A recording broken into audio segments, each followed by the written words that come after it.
that impact the Harrison Park community directly.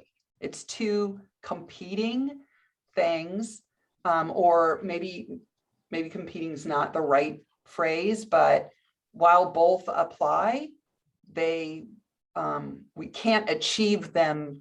We haven't achieved both of them cohesively, or as cohesively as perhaps the whole community wanted.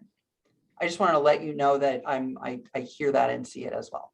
No, I know. I mean, it's not accurate to say that we're keeping the school together and that's like listed as one of the fundamental, like as one of the non-negotiables. Anyway, that's like that hasn't been achieved. That was a decision to forego that request from the school community.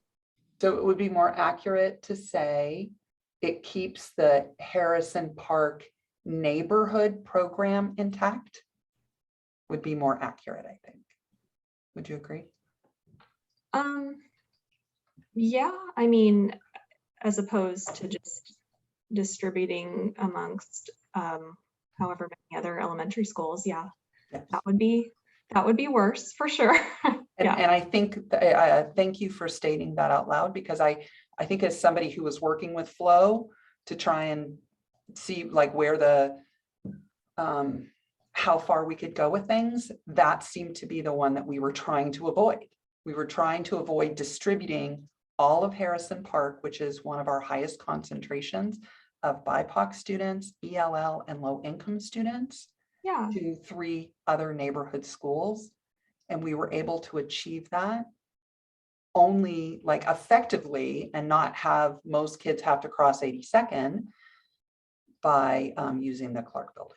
Yeah, absolutely. And I mean, I'm, trying to look on at any positives of what we're being presented with. I mean, yes, and I know it's a big sacrifice that affects a lot of students to have, turn Clark back into the neighborhood elementary and appreciate that. But yeah, anyway, we can let other people have a turn. I have a question. Oh. So one of the things I forgot to say as we came in here and I was throwing people into breakout rooms is we are going to follow a format today of people getting a chance to speak and then maybe not speaking again until other people get a chance. Because when one person talks our whole 10 minutes, then nobody else has a chance to have their voice heard. So we're going to go around. So let's go to Alyssa next. Thank you. I'm at work. So I'm going to be in and out. So I appreciate you letting me say something next because I'm in right now, but I probably will leave in a minute. I just would like to have some clarity around the breakup of Woodstock. And it's beyond even moving Chinese into a whole school program. We seem to be the only school where the everything's being affected. You're like breaking up our neighborhood and you're moving DLI. And I think, it's hard to stay impartial when it's difficult to understand the rationale of why we are the only school. And correct me if I'm wrong, maybe we're not the only school where that's happening, but you're radically changing our boundaries and we didn't keep DLI. Like we got nothing that we were asking for, or not asking for, but just like the cohesiveness of keeping neighborhood schools. I can provide a little more in, but Marnie, would you prefer that we and for the group, should we grab people's questions first and then do some response, or? Why don't we do that so we can hear for your response, but Eddie is my counterpart and he's here, so I'm sure that's fine. But we also are capturing every question and doing our best in a question answer format to save all of these and then share them out. So as people and as subject matter experts aren't with us, they will answer those and then we will share them with you as well. So I think that's a great idea, Judy. That we keep going if there are more questions and we will capture them. So this is what I captured, that it is that you're breaking up the neighborhood and moving DLI from Woodstock is what you're feeling. And then the cohesiveness of neighborhood schools is not being maybe seem to be only affected entirely because every school is affected. So I think that maybe add that. Otherwise, it's a little confusing. And actually, for clarification, the clarifying point, unfortunately, this is what you're seeing. And the Bridger community, the Bridger neighborhood community is seeing the same thing. And in one of the scenarios, the Lent community would see the same thing. So we have, what you heard us talk about the cohesion for Harrison Park neighborhood, and you may be wondering, but why not other neighborhoods? And that is another tension that we're experiencing here.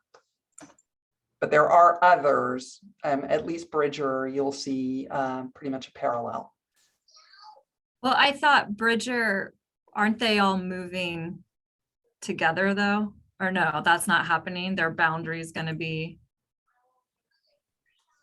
Yeah, that's a good one to key into when you're looking in the next group. Like at the next time, you'll be looking at A and then at B, and you'll be able to see those distinctions. We literally have all the maps, every little boundary, everything that's affected by each move. So you'll be able to really dig into that and get an idea of what's happening. Okay, so are there more? Yeah, maybe I should piggyback on that since I'm also from Woodstock. So I guess I mean, if I only have one go at this, I don't know which one to start with. I mean, one of the things that we were tasked with talking about is unintended consequences or things that might be overlooked. And one of the things I want to point out is that, piggybacking on what Alyssa said, I mean, this is a whole school change to Woodstock. And think about the consequence. Like, I'm all for creative science, and I think it's a wonderful idea.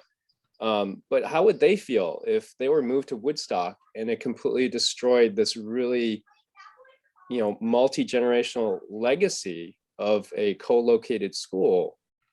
I mean, you have people who moved to Woodstock specifically, who sacrificed a lot to move to Woodstock to go to this school, me included. And having another school come in and displace us, I mean, they're not going to feel good about it either. I'm assuming, because they're in then the other unintended consequence. I can tell you from personal experience, having a single strand DLI or DLI only school is actually culturally is actually kind of insensitive. I just tell that from my background. I'll just give you an example. I'm the kid of two immigrants, and part of and I'm not saying all Asian cultures, but many Asian cultures stress community above individual. And what that kind of manifests itself is that, there's a lot of push to try to assimilate as much as possible, try to fit in. And I mean, my parents didn't even teach me English until I started school because they didn't want me to have their accent. I mean, that's a personal, sorry, sharing something personal. But the point is that if you have a DLI only school, there's going to be a lot of people who would not choose to go to it because it feels like self-segregation, which if my parents were my age right now with a kid, my kid's age, and deciding to choose if Woodstock was DLI only or Bridger, they would not send their kid because they would be like, no, we don't want to be segregated. We want to be part of America. So having co-location, and there's been a lot of screaming from my community about that this is just awful, because co-location was a priority among many Asian American parents, as well as non, who are also part of the neighborhood and DLI program. So Eddie, respectfully, sorry. we just have one more minute, and I know that Harmony wanted to speak too. I'm sorry. It's okay. Captured. I'm happy to. I can just add my questions to the Miro board. I'm in Miro, Oh, so that would be wonderful. Eddie can go ahead and finish. I'm happy Okay. to yield my time. Okay. Well, thanks, Harmony. I was about done anyways. I was just I just want to say that, like, I mean, the non-negotiables just seem like, I mean, who's saying this is non-negotiable? Yeah, that's all I have to add. Okay. Is there anyone else who would like a voice before we go back to the main room?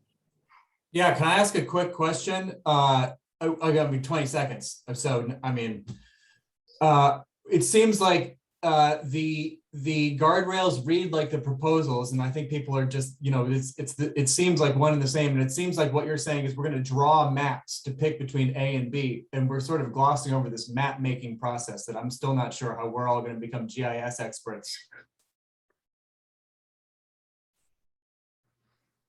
Welcome back. And would it help for me to, why is that not happening? Would it help for me to share my screen?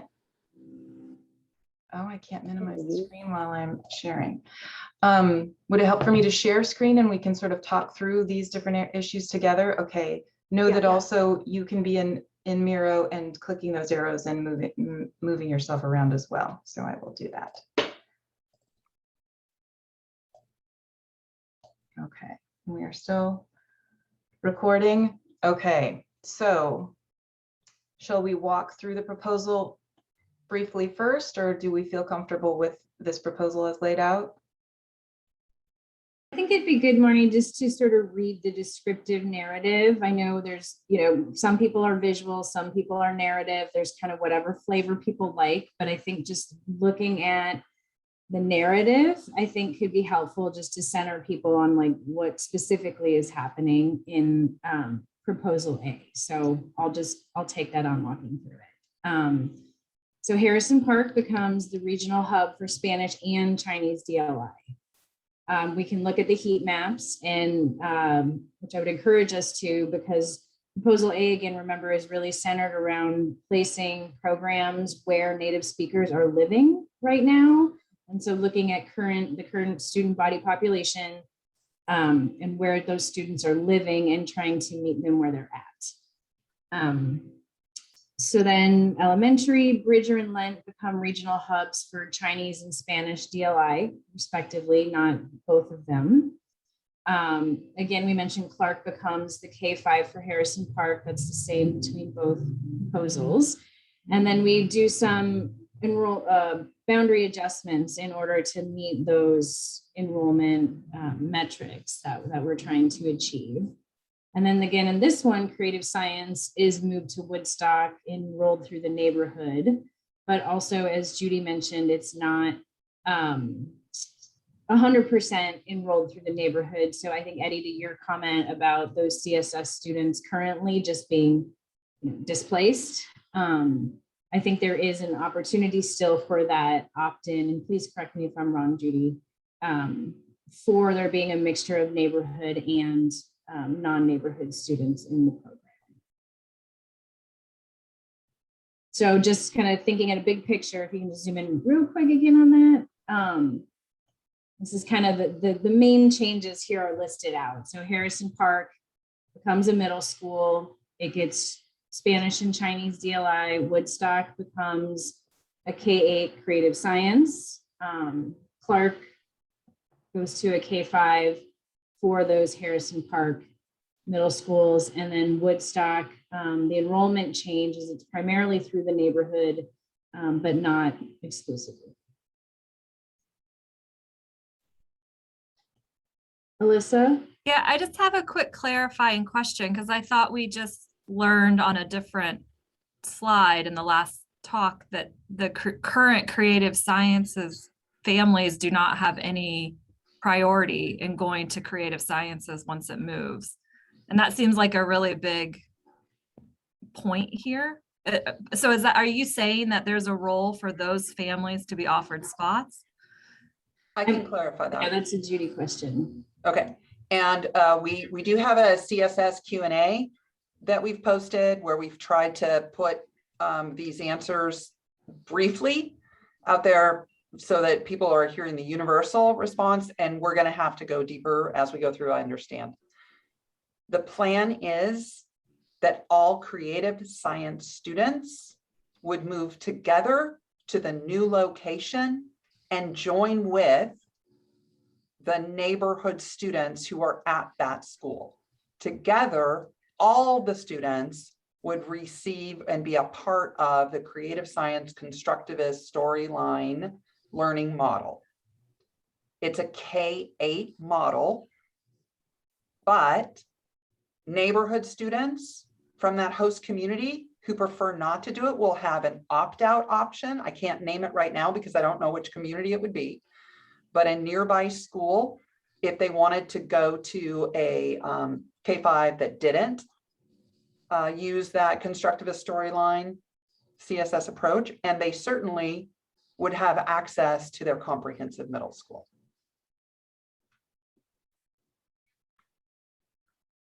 Is that helpful, Alyssa?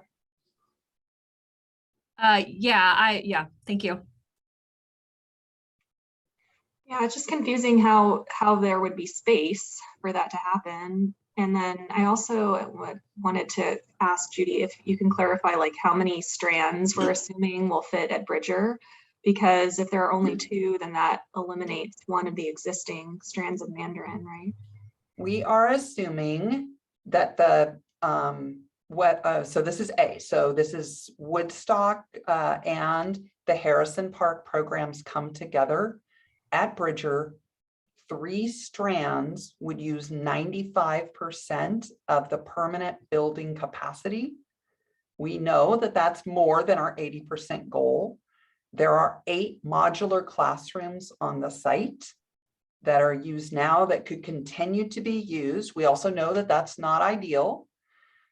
The other thing that I would say is if you look at the current cohorts specifically, and Marissa, you know this well, the cohort in Harrison Park is very small at this time, very small.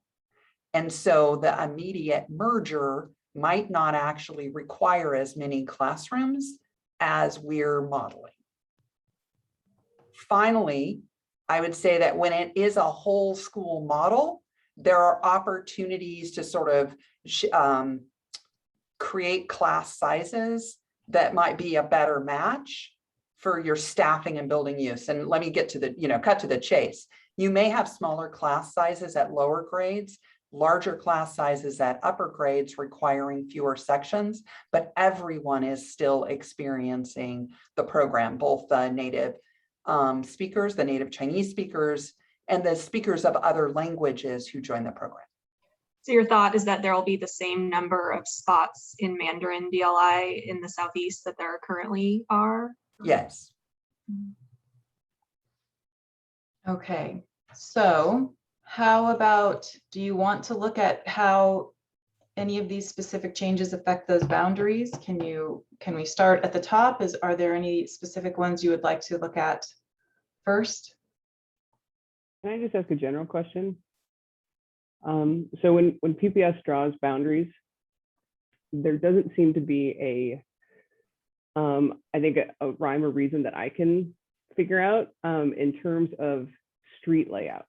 And the reason why I ask is because we have very small children crossing major streets, and some of the boundary changes that I'm seeing are making that happen more. And so I realize we may not be able to change and fix all of the solutions, but why are we creating more of that? Because we don't want, we don't want a 3rd grader walking to school and having to cross a major street and hope that they don't get hit by a car every day. So if we can try and avoid that, that'd be great. And so I'm just trying to wonder how they were created when you all did the changes. I can speak to that, Beth, and I think this will also address Sam, I think, sorry, let me Sam's comment. Yes, prior. So that's exactly the input that we need. I mean, we live in Portland, but we don't all know exactly like the safe walking routes and everything.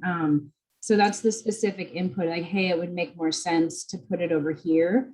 We look at it based on the current distribution of students, but also knowing that we're thinking like long range planning. So we also have PSU's enrollment forecast. And what we know is the forecast for the attendance area, but not always all the nuances within. So that feedback is Sam, how you said, how are we going to all become GIS experts? You don't have to. We can take that feedback and move those lines and show what it does to enrollment in these programs. So that's a really good point, Beth. Thank you.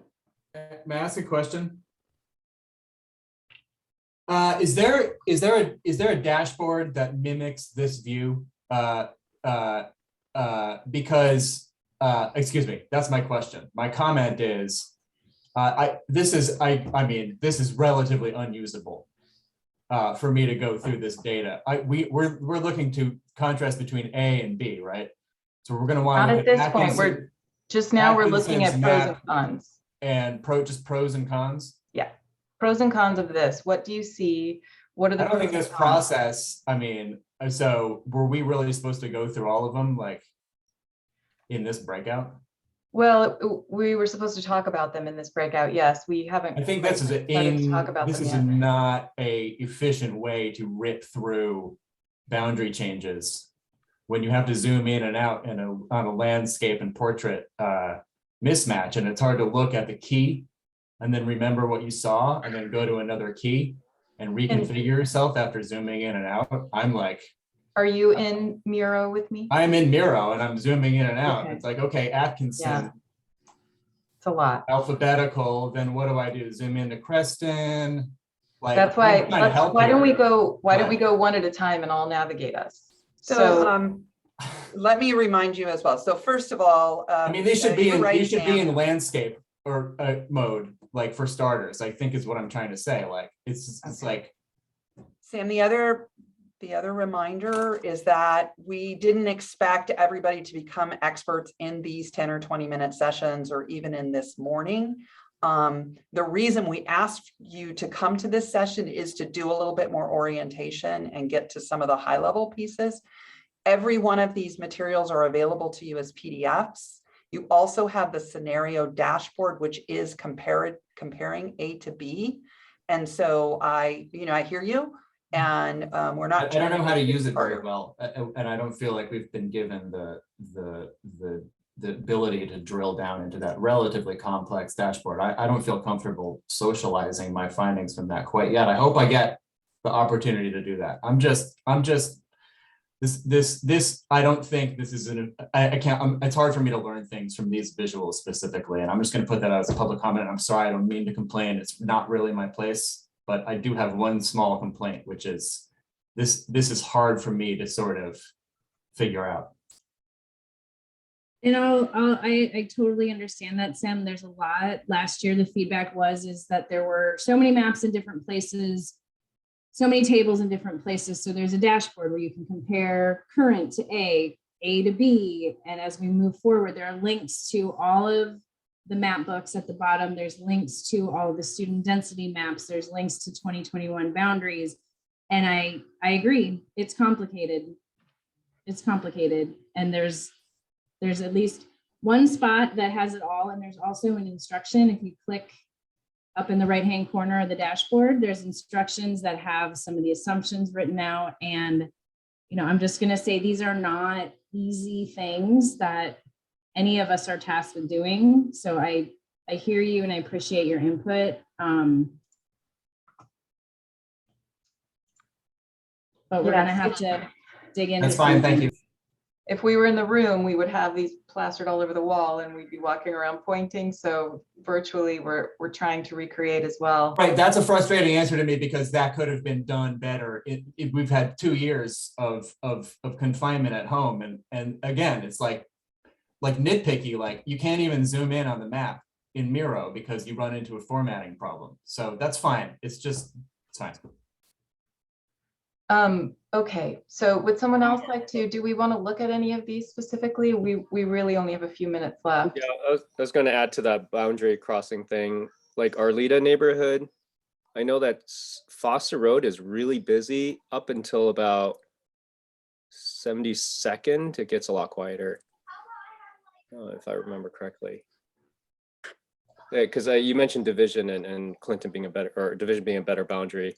Yeah, so like blah blah blah.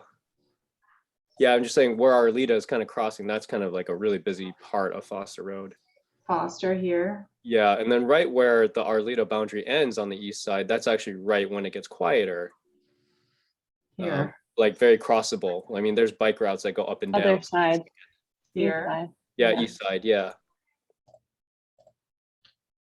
So I know that Harmony has her hand up, and I'm not sure that we've heard from her in this session. And I also know that we've got the Marysville principal in the room who's got kids who are crossing that, but like negotiating that foster boundary all the time. So if we can come back to Kathy, that would be helpful. But can we make I'm sure we get happy. Harmony's question in? I'm happy to hear from Kathy since this is Awesome. the topic, Thank and you, I Harmony. will change the subject. Awesome. Kathy, can I put you on the spot? Thoughts about that crossing? Oh, you're muted, Kathy. Sorry, I was in a couple different screens trying to do, like Sam was saying, blow it up bigger to look at things. So it is challenging. I think where Marysville is located, we're sort of hemmed in that little triangle by a lot of busy streets. Crossing is always an issue, I would say. Unfortunately, Foster is challenging in the fact that it's single lane, and in the obviously mornings and evenings when traffic is going back and forth, it's always a challenge. We've tried at 72nd to put in a better crossing walk. That's really about the only one. 72nd, I would say, is the safest, or going all the way to 82nd. Yeah, it's going to be a challenge. I wish we would look into that as a district level on providing some better. If we're making these changes, we're really going to need to look at intersections and safety for all of those. And how do we have people there to help, that we're not relying on fifth graders to run 7 blocks away to flag through traffic. I mean, when we look at 82nd and 92nd, there's just a lot there. This is the existing Arleta boundary, right? The black line or the dotted line? Yeah, I think dotted's The existing. dotted, yeah. And then changes. So these folks are going to Creston. But the Marysville cross, coming my in here. question is, like, the cross across Foster isn't new, No. right? For Arleta, like but crossing any of these major roads is hard. Yeah, can I just brag and say I went to Arleta from 1970, starting in 1973 when my parents moved here, and cross Foster. And I believe, now the sticky note is right on top of it, but I believe that in scenario A, what happens is that a section of Marysville that now crosses Foster would actually move down to Woodmere, which is south. Now it's where the sticky note is covering.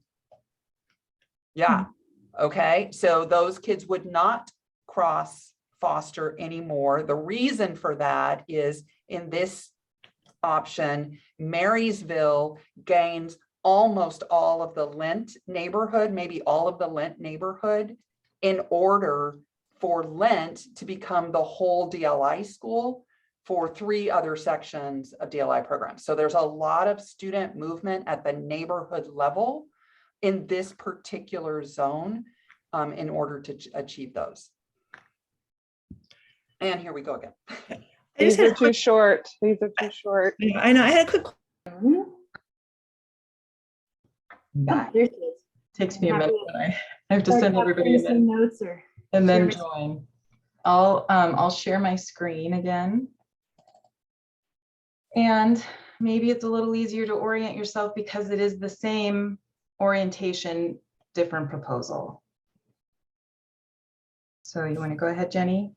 Can I just offer too, like, I appreciate, Jenny, the quick overview if that's what people need, but I'm really, I really want to make sure, if you don't, can we just do a, like, who would like a minute with that overview?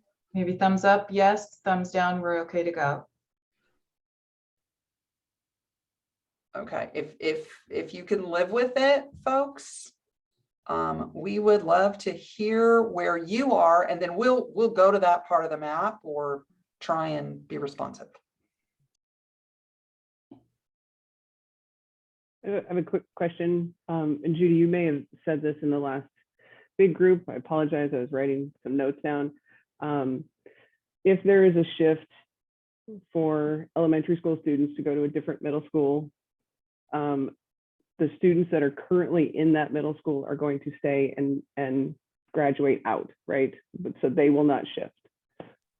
That is board policy. Okay, These thank you. boundary changes take effect with the new students only, and the board has the right to change that if they want to accelerate change. So we have to make sure that it's clearly part of the recommendation. And then the board has to say in advance if they're talking about making that shift. Okay, so we should note that we don't want that to happen. We want it. I think it's not happen if always we- healthy to not Okay. assume that Okay. things won't change, but that is the policy that's in place for PPS at this time. Okay, thank you. You're welcome.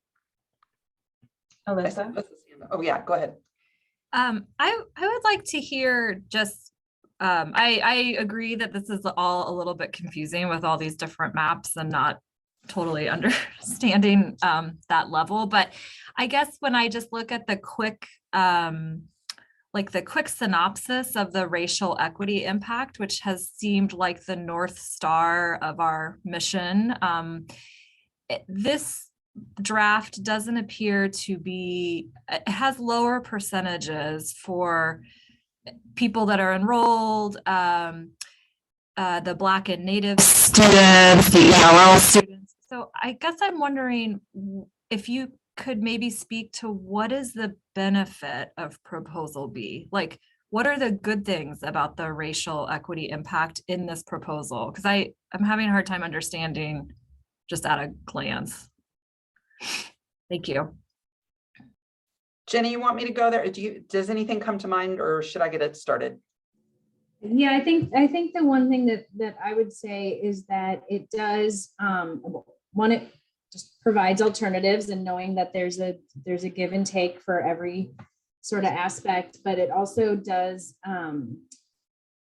focus on keeping the program locations where they currently are, minimizing that sort of disruption. So when we look at the affected students, I'll pop up just personally over to A.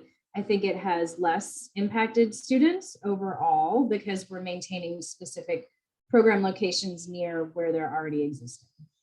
So there's less overall impact to total number of students in Proposal B. Not shifting the dial as much as in Proposal B. Yeah, and I'll point out as well that the places that we're not hitting the mark as much on like utilization, or like the smallest middle school in this plan is Mount Tabor Middle School. It would actually be below the 500 mark. And I know that that's an important goal. It doesn't have, and we are noting that Mount Tabor Middle School is adjacent to the North and Northeast schools that are likely to be part of the next phase of enrollment and program balancing. We've got K-8 neighborhood schools there that will be slated for change to K-5. So that may be a short-term challenge to be resolved in the future. It's a risk. And I appreciate that you noted that in this, you can see where those high level risks are, but that's part of the thinking. I have a question. Harmony had her hand. Harmony had her Oh, hand. sorry, yes. I go. I keep yielding my time and then we're out of time. Go ahead, Harmony. So on these metrics, I feel like it's missing key components. Like it's hard for me to see the new distribution of like historically underserved, Title I status, socioeconomic, like direct certification rates, how these proposals change schools either to be more diverse or less diverse, or I just can't see that. It's hard for me to find that data anywhere. And I think those are pretty key metrics to talk about when we're talking about moving kids around, especially Title I status. So, and I think that's like, while size of school is important, it doesn't seem to have, it's hard for me to see. And then I'm gonna just ask my second question. I don't need an answer necessarily to use at this moment. I'd rather hear everybody's questions. So co-location is considered a negative at the elementary school, but in these proposals at the middle school level, we see co-location of Chinese and Spanish and neighborhood programs. And I'm just curious, what's the distinction there? Why are we able to have co-location at the middle school level and not at the elementary school level? And I'll just, to echo kind of concerns from these communities that have said, we want co-location. I can see reasons why co-location is hard, but the district seems to have a difference of opinion depending on the age of the kids. So I can do a 30-second on that. By middle school, the DLI experience is in 2 of the student scheduled classes. The other 4 scheduled classes that a student experiences are mixed with other kids. So it's not, the kids don't move as a cohort through the whole school. It doesn't affect the class sizes, the mixing, the professional development, other opportunities that exist across. Now, having single strands of any language in a middle school can be challenging, but multiple strands coming, especially for professional development and teacher collaboration. But what I've been informed, again, not the DLI expert, but being a listener, is that it's not the same level of intensity or inability to sort of schedule across with students who aren't in DLI. And that's why DLI is embedded in comprehensive middle schools. Also by high school, it's a single class and embedded in comprehensive high schools. Thank you, Eddie. Yeah, thank you. I think those are all really good points. I'll be quick because I know I talk a lot.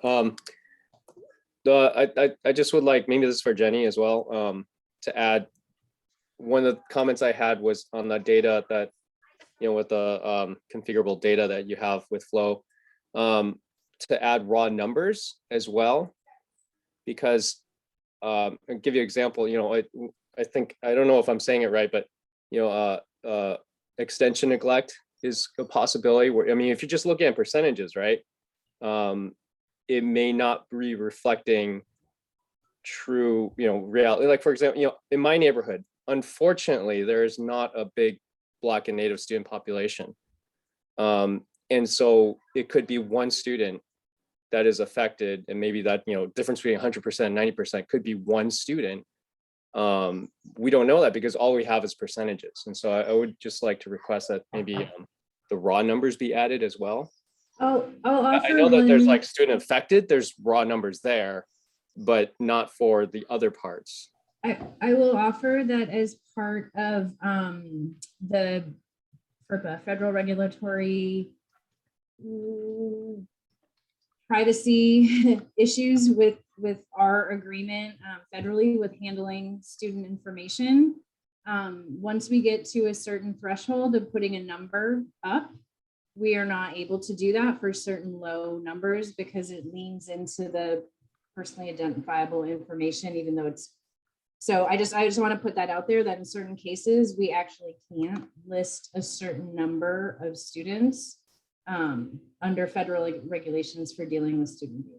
So yeah, that makes total sense. But is what there you're any, saying, like, but there's some limitations to what we can provide. is it possible to, there's some that could maybe like an asterisk where it affects less than 20 students. I don't know, something that where we don't, the percentages might be hiding something. You know what I'm saying? I just, just from my scientific, science background, is just when we don't have raw numbers, percentages often can be misleading when you don't take the whole situation into account. And Judy, and where, Judy, we have the data tables too, correct? That have counts and have some additional breakdown of the BIPOC numbers as well. But Yeah, and only for 2020, 2021, right? Are those, I looked in the it's hard for me to read those, the breakdown I see are those for the existing schools or the new distribution. There's no comparison from how the schools are configured now to future configurations. In the dashboard, which has instructions on it, you can select current configuration and compare it to A. You can select current to B. You can select A to B. So you can see, you can get all of the information. It's just, there's nowhere to, like, yeah, I can look at the 2025 forecast and then I can go back and look at the 2021 forecast, but I can't see them side by side in the breakdown of those other demographics. Because I think that is correct. And because the dashboard, you know, there's this trying to make it simple enough that you can see two things, but then you can't see everything. Now, we have worked with Flo on some comparative tables, right? So if you just wanted those rows going out and out and out of all these pieces, but Jenny, I want to check in with you. And this is unfortunate that Jed had a significant family emergency, but that's another piece coming forward that might be a good way for you to get oriented when you're just trying to focus on how the data changes on these key student indicators. And we'll check to see how many of those we can provide, Eddie, to your request, as numbers versus percentages. And I'll also just offer that there are some caveats in the instructions about that in terms of future ELL, future SPED, future BIPOC breakdown, because that's not part of PSU's forecast. We don't know how many students and what their, you know, racial and ethnic breakdown is going to be. So there are some assumptions in the model that look at current proportions and move that forward into the increase or decrease to the total enrollment. So there's some limitations there as well. Yeah, it's just hard. It's very hard for me to see.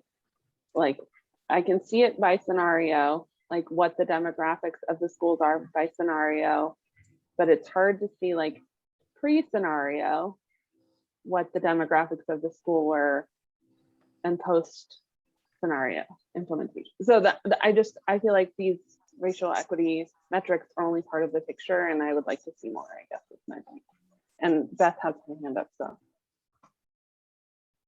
Beth. Sorry, I couldn't find the mute button. I think along those lines too, in phase one, we were giving total maximum enrollment for each school, so that we could look at, you know, we see the utilization, we see that, you know, 500, 270 are the targets for minimum.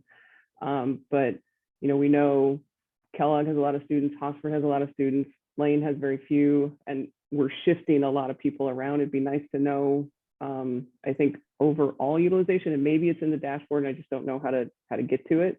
Okay, I'm sure it is. Someone could shoot me a chat and let me know how to do that. That'd be great. Thank you. Could we do a quick screen share maybe? Is that a bad use of time? I know we're like, we want to hear I'd comments. rather have people ask questions. Yeah, I figured out. Okay, so we also do want to try and get an office hour open up for folks to just come in and do some of these things, if that's a helpful way to learn. So just reorienting ourselves. We have just a few more minutes. Do we want to talk about draft proposal B? Or you want to talk about what these effects are on each other? And I see your Sam raised hand. I see your hand raised, Sam. Go ahead, Sam. Just real quick, this is what I was talking about, A and B. So my method right now is to have the dashboard up with both proposals and pick one school, and then go into Miro and pick make sure I'm on the right A or B proposal map, because the visuals of the dashboard are not the visuals of Miro, unless I'm missing something greatly. There's just a quick outline of the map. There's not any detail like where the school is or what the streets are or anything like that. So it's a dual view thing here. I got so okay. I mean, you can talk over me if you want. I didn't mean to. I was just saying I'm happy to meet with you during the office hours to be set up, because the maps are linked in the dashboard too. It's like a one place to get everything. Okay, so that should all, okay, if this are all like quick 5-minute instructions, I probably should have said vocally to everyone before we went into this exercise, because no one, I mean, I use Tableau at work, but no one knows to quickly check the top of a Tableau dashboard for instructions on how to use it. That's like, we're creating an assumption about people's ability to use Tableau is my original point I'm trying to make, and that's all. Before I call on you, Eddie, I want to make sure we give room for anyone else. Does anyone else have any questions about Plan B? Proposal B, sorry. Well, just a quick comment that I mean, you know, moving the Mandarin DLI only to Woodstock, it does because of transportation challenges for the lower income students in the Harrison Park neighborhood. I think it just effectively eliminates that option for Chinese families in the Harrison Park neighborhood. So I think that's really unfortunate, and even more unfortunate that we have to choose between these like a lesser of two evils kind of choice here. So yeah.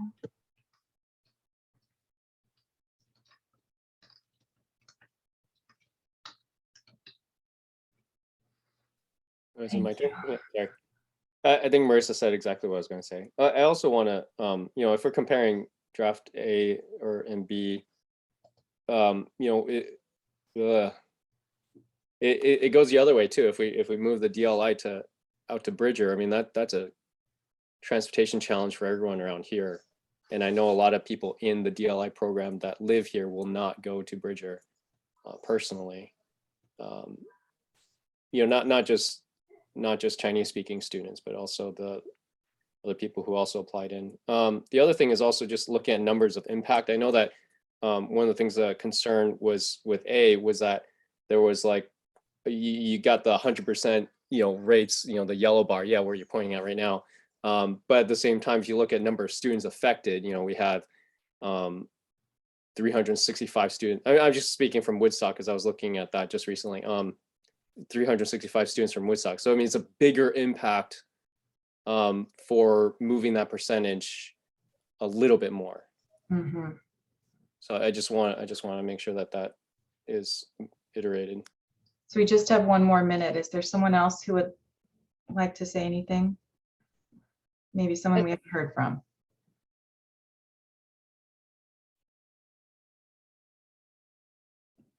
I don't want to take anyone's time, but on the transportation issue that both people are speaking of, I think also it would be nice to know when we're talking about boundary changes, what's the distance that families would be receiving the transportation? So we know if they're in the busing, how will schools be set up to receive more buses if they're getting it? And then what kind of transportation would be provided for families in the evening? I think that Marissa, maybe we're talking a little bit about that. Like, it's fine for kids to get there. How do families get there for events and opportunities in the day? Those are just questions that I have. Yeah, and families in our school are really concerned about like the reliability of buses right now, and also just the sheer distance. I mean, the kids could spend an hour on a bus to get from our neighborhood to Woodstock, depending on where they get picked up. It's a long time. I think we're going to be pulled any moment.